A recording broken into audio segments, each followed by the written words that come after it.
সবাইকে আবারও স্বাগতম বাংলা গল্পের মেলায়। প্রতিবারের মতো এবারেও আমরা হাজির হয়েছি নতুন ভূতের গল্প নিয়ে। আমাদের ভূতের গল্প সিরিজটি সম্পূর্ণ আপনাদের গল্প পাঠানোর মাধ্যমে চলে, তাই আপনার জীবনে ঘটে যাওয়া কোনো ভৌতিক অভিজ্ঞতা আমাদের কাছে পৌঁছে দিতে পারেন ডেসক্রিপশন বক্সে থাকা জিমেইলের মাধ্যমে। আজকে গল্প পাঠে আছে সাদমান আর গল্পের সূত্রধর আমি গৌরব। চলুন আর দেরি না করে গল্পে যাওয়া যাক। আসসালামু আলাইকুম সবাইকে। যেভাবে গল্পটা পাঠানো হয়েছে সেভাবে পড়ছি। আমার নাম শৈশব সর্দার। আমার বাসা রাজশাহীতে। স্বভাবত কারণেই আমি এক্স্যাক্ট প্লেসের নামটা বলছি না।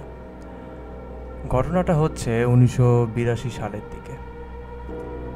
আমাদের গ্রামটা পদ্মা নদীর পাশে, তো সেই নদীর অংশ একটা বিশাল বড় চর ছিল, যেখানে আমাদের গ্রামের লোকজন চাষাবাদ করত অ্যান্ড ওই নদীতেই মাছ মারত। অনেকের কাছে জায়গাটি অনেক পবিত্র ছিল, বিশেষ করে হিন্দু সম্প্রদায়দের জন্য। তারা তাদের অন্তিম শয্যা সেখানে বিসর্জন করত। একটা বিশাল বটগাছ আছে নদীর কিনারায়, সেখানেই শবদাহ হতো। তখন আমার বাবা মায়ের প্রথম সন্তান আমার বড় ভাই সজীব জন্ম নেয়। আমার আর আমার বড় ভাইয়ের বয়স এর ডিফারেন্স বলতে গেলে অনেক বেশি, প্রায় 10-12 বছরের। তার বয়স যখন 5 থেকে 7 বছর, তখন তাকে নিয়ে আমার বাবা মাছ ধরতে যেত মাঝে মাঝে। বাবার সাথে থেকে থেকে আমার বড় ভাই মাছ ধরার অনেক কিছু শিখে যায়, যে কিভাবে জাল ফেলে এবং নদীর কোন জায়গায় জাল ফেললে বেশি মাছ আসবে ইত্যাদি ইত্যাদি। তো একদিন আমার বাবা আমার ভাইকে নিয়ে মাছ ধরতে যায় সন্ধ্যার পরে। সে সময় জেলেরা দেরি করে যেত, কারণ মানুষজন কম থাকলে মাছ বেশি পাওয়া যাবে, এই জিনিস তাদের মাথার মধ্যে চলতো। আম্মু মানা করলো ভাইয়াকে নিয়ে যেতে, কারণ এর আগে কখনো তাকে অন্ধকারের মধ্যে নিয়ে যাওয়া হয়নি। যতবারই নিয়ে যাওয়া হয়েছে দিনের বেলায় দিনের আলোতে মাছ ধরতে নিয়ে। আম্মুর মানা করাতে আব্বা বললেন, এখন সে আর বাচ্চা নাই, বড় হইছে। বাপের সাথে এখন কাজে হাত না দিলি কখন দিবি? বলা বাহুল্য যে আমার বড় ভাই তখন প্রায় 15 বছর বয়সের, আর আমারও তখন জন্ম হয়েছিল। ওইদিকে আমার দাদি মানা করলেও আমার দাদা আব্বার কথাই সাড়া দিলেন, কিন্তু বললেন যে তাড়াতাড়ি ফিরে আসতে, বেশি রাত না করতে। তো সব কিছু ঠিক করে উনি রওনা দিলেন জলদি করে। তো ঘাটে আসার পরে আব্বু নৌকাটা খোলা শুরু করলেন। নৌকাটা বেশি বড় ছিল না, ছোট্ট একটা নৌকা, একটা ছোট ইঞ্জিন দিয়ে চলে। ওই নৌকা দিয়ে বিলের ভেতরে যাবেন, ওখানে গিয়ে একটা ভালো জায়গায় পেয়ে মাছ ধরা হবে। তো বাসা থেকে তাড়াতাড়ি বের হওয়ার জন্য আমার ভাইয়ের প্রসাব করা হয়নি, তো সে আর কোনো জায়গা না পেয়ে তাড়াহুড়া করে ওই বট গাছের পাশে যেখানে অস্থিগুলো বিসর্জন দেওয়া হয় ওখানে ভুল করে প্রসাব করে ফেলে, কিন্তু এটা আব্বাকে বলেনি। তাড়াতাড়ি চত বাবা, নাহলে পারে ফিরে আসতে অনেক রাত হয়ে যাবিনি। তারা সবাই নৌকাতে উঠে যাত্রা শুরু করে, দিয়ে বিলের মধ্যে এক জায়গায় গিয়ে পৌঁছায়। জায়গাটার চারপাশে ছিল কাশবনে ভরা, অনেক পানি আর অনেক পানি, চারিদিকে ঠান্ডা ঠান্ডা আবহাওয়া, গায়ে লোম খাড়া করার মতো ঠান্ডা হিম হিম বাতাস যেন বারবার ছুঁয়ে ছুঁয়ে যাচ্ছে। মাঝে মাঝে বাতাসগুলো এতই মিহি হয়ে যাচ্ছিল যে মনে হচ্ছিল কানের পাশে কেউ কথা বলছে ফিসফিস করে। নৌকার অ্যাঙ্করটা নামিয়ে নৌকা স্থির করা হয়, দিয়ে ভাইকে জাল নামাতে বলে আব্বা।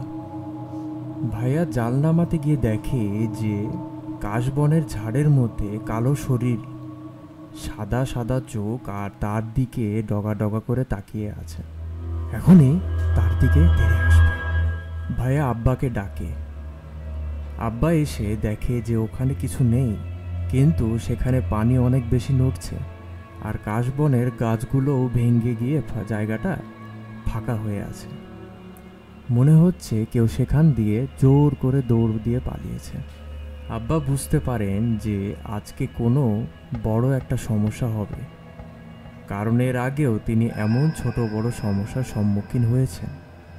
যেহেতু অনেক আগে থেকেই ওই এলাকায় মাছ ধরেন, তাই তার অভ্যাস হয়ে গিয়েছে। কিন্তু সেদিন তার সাথে তার কম বয়সী ছেলে ছিল, তাই তিনি আর রিস্ক নিলেন না।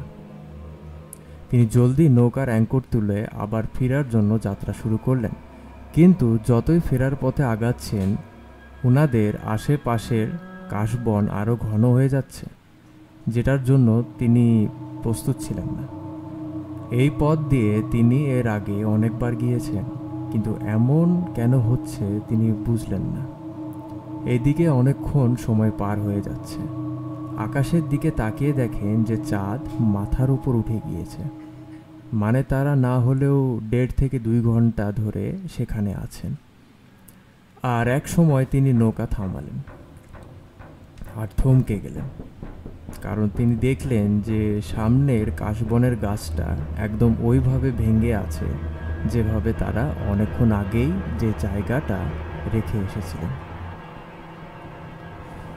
আব্বা ভয় পেয়ে গেলেন। এবার ভাইয়া বলে উঠল, আব্বা, আমার ভয় লাগছে, মনে হচ্ছে আমি আর বাঁচবো না, বুক ধরফর করছে।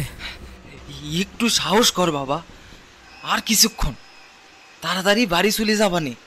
এভাবে বলে ভাইয়াকে কোনো রকমভাবে বুঝিয়ে শান্ত করে বসান। কিন্তু আব্বারও অনেক ভয় করছিল, মাথায় কোনো কিছু খাটছিল না। এ সময় তিনি দেখেন যে তার নৌকার পাশে পানির নিচে কিছু জ্বলজ্বল করছে। তারা দুইজন সেটার দিকে লক্ষ্য করে এবং ধীরে ধীরে তার দিকে অগ্রসর হয়। আব্বা আমাকে বলছিল যে তিনি চাচ্ছিলেন না, কিন্তু ওই আলো কেমন জানি তার দিকে একটা আজব আকর্ষণ ফেলছিল। তিনি নিজেকে আটকাতে পারছিলেন না ওই আলো থেকে দূরে থাকতে। হঠাৎ আমার ভাইয়া পিছন থেকে চিল্লিয়ে ওঠে, আব্বা! তার দিকে আব্বা যখন তাকায়, তখনই কিছু একটা জিনিস এসে আব্বাকে পানির নিচে টেনে নিয়ে যায়। আব্বা জ্ঞান হারায় নিঃশ্বাসের অভাবে। তিনি উঠে দেখেন যে তিনি একটা বেডের উপর শুয়ে আছেন। বেডটা অনেক নরম, কিন্তু রুমটা অনেক সাদা, এতই সাদা যে এক পলক দেখা যাচ্ছে না, চোখ ধরে যাচ্ছে। তিনি দেখেন যে বেডের সামনে অনেক দামি দামি খাবার, ফল ফলাদি রাখা আছে। তার সব কিছু কেমন জানি স্বপ্ন স্বপ্ন মনে হচ্ছে। ওই সময় আব্বার অনেক খিদে পায়, কারণ রাতের খাবার না খেয়ে বের হয়েছিলেন, একেবারে বাসায় ফিরে খাবেন এই প্ল্যান করেছিলেন।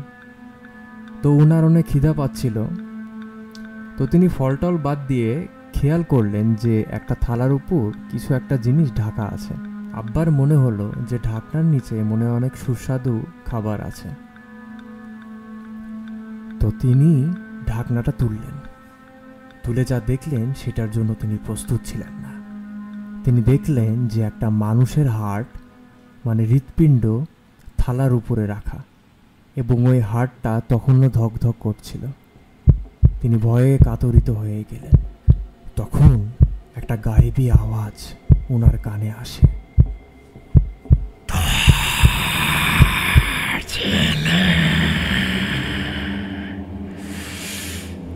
আমাদের মাসা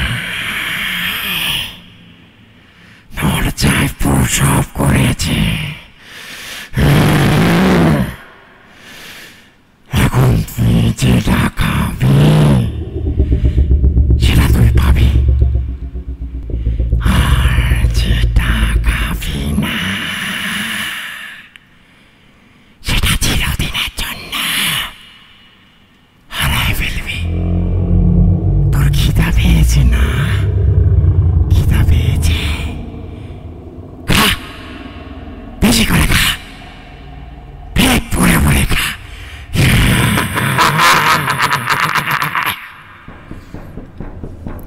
তো আব্বা কথাটা শুনে ভয়ে ভয়ে অজান্তে ওই টেবিলে যা রাখা ছিল, যেগুলো ফল রাখা ছিল, সেগুলো খেয়ে ফেলেন। ফল খাবার পরে ওনার মাথাটা ঘুরতে শুরু করলো। তিনি জ্ঞান হারালেন। জ্ঞান আসলে দেখেন যে তার মাথায় পানি ঢালা হচ্ছে এবং আশেপাশে তার পরিবারের লোকজন এবং গ্রামের লোকজনের ভিড় হয়ে আছে। তিনি উঠে বলেন যে, আমার সজীব কনে, ওই কনে গেছে? এ কথা শুনে আমার আম্মা কান্নাকাটি শুরু করলেন। আমার আম্মুর কান্নাকাটি দেখে আব্বা জিজ্ঞাসা করলেন, তুমি কাঁদছো কেন? সজীবের কি হয়েছে? সজীব কই? আমার বাচ্চা, আমাকে আমাকে বাচ্চার থেকে আমার বাচ্চার কাছে আমাকে নিয়ে যাও, আমার বাচ্চার কাছে আমাকে নিয়ে যাও। ওই কোথায়, কোথায় সজীব? এদিকে আম্মা তো কান্নাকাটি করেই যাচ্ছেন, সাথে আমার দাদিও কাঁদছিলেন। পরে উপস্থিত লোকজনের মধ্যে একজন জানায় যে আমার বাবা গত 1 সপ্তাহ ধরে বেহুশ ছিলেন, আর সেদিন রাতে উনি বাসায় না আসায় এলাকার লোকজন তাদের না পেয়ে খোঁজাখুঁজি শুরু করেন, দিয়ে তাদের 2 জনকে খুঁজে পান ওই বটগাছের নিচে। আব্বার হুঁশ ছিল না, কিন্তু নিঃশ্বাস চলছিল, শরীর গরম, কিন্তু আমার ভাই সজীবের কোনো নিঃশ্বাস ছিল না। পরে ডাক্তারের কাছে নিয়ে গেলে দেখা যায় যে সজীবের বুকে যে হৃৎপিণ্ডটা ছিল সেটা নেই। মানে তার বুকে কাটাকাটির কোনো ছাপ কিছুই ছিল না, কিন্তু ভিতরের হাড়টা গায়েব। সেদিনের পর থেকে আমার আব্বা মানসিকভাবে দুর্বল হয়ে যান এবং পাগল হয়ে যান। আমার মা পরে আমার দাদি নানির সাথে মিলে আমাকে বড় করেন।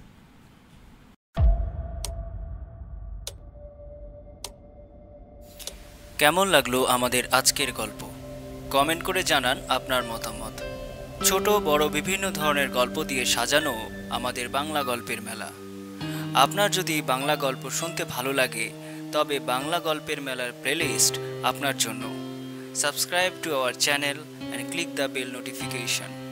আপনার কাছেও যদি কোনো গল্প থাকে তাহলে পাঠিয়ে দিন আমাদের ডেসক্রিপশন বক্সে থাকা মেইলে। আজ এ পর্যন্তই, দেখা হবে পরের কোনো এক গল্পে।